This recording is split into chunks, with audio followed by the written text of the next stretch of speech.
It's important for them as well, wouldn't you say, because the Middle East hasn't seen the oil revenues it used to see in previous years. Yeah. The investors there really are looking for other opportunities. How important is this market for them?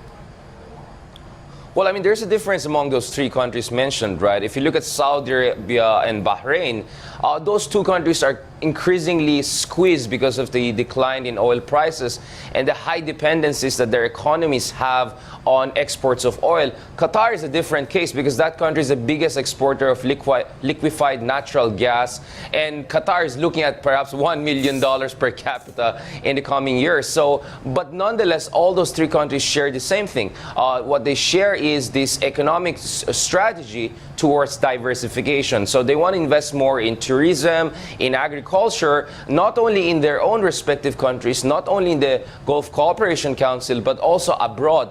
As you know, over the past decade, countries like Qatar have been very busy buying agricultural lands in Madagascar, in Africa, in Latin America, and also increasingly in the Philippines. But I think based on the discussions between Duterte and the Qatari government, we also signed other important agreements. One agreement is also with respect to the health sector, whereby it allows Filipino and Qatari doctors and health and medical professionals to have mutual professional recognition, that our doctors can just go and easily work there without any additional training or examination, and vice versa. And of course, for us to have more cooperation with Qatar, which is one of the leading countries in terms of research and development over the past few years when it comes to cutting-edge sciences, including biotechnologies. So there's a lot that we can benefit in terms of health cooperation with these countries, and also in the sector of tourism. I mean, the Philippines wants to become a tourism hub. I'm not sure if the Gulf countries are as much worried about the Philippines as Western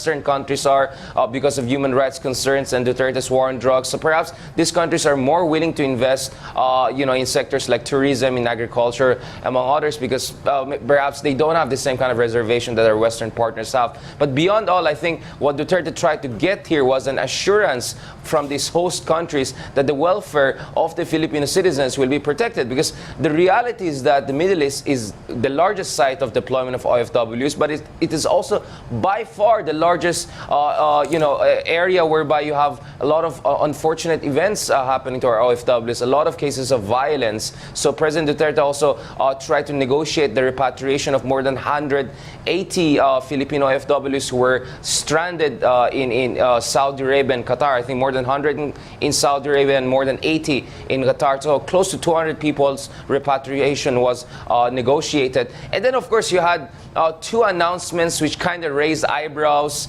When he was in Bahrain, he said that the Philippines is willing to send its best troops to defend Bahrain against external aggression or invasion. I'm not sure what the president is talking about, because this is a very sensitive region, and as you may know, Bahrain has some tension with its northern neighbor, and I hope that statement will not be misconstrued by other countries in the region with whom we also have good relationship. Also in Qatar, he reiterated that the Philippines is willing to send troops to defend also Qatar in an event of conflict. I think he really meant it in a good-hearted way that, since there are a lot of Filipinos there, we also have a stake in the national security of these Gulf countries. But I think National Security Advisor General Esperon actually made it clear that maybe it's not going to be as grand and as the president said. It's more about perhaps joint training and cooperation, but that needs also a memorandum of understanding between the Philippines and Qatar and Bahrain over the next 6 months to 1 year. So they're also looking at security agreements here.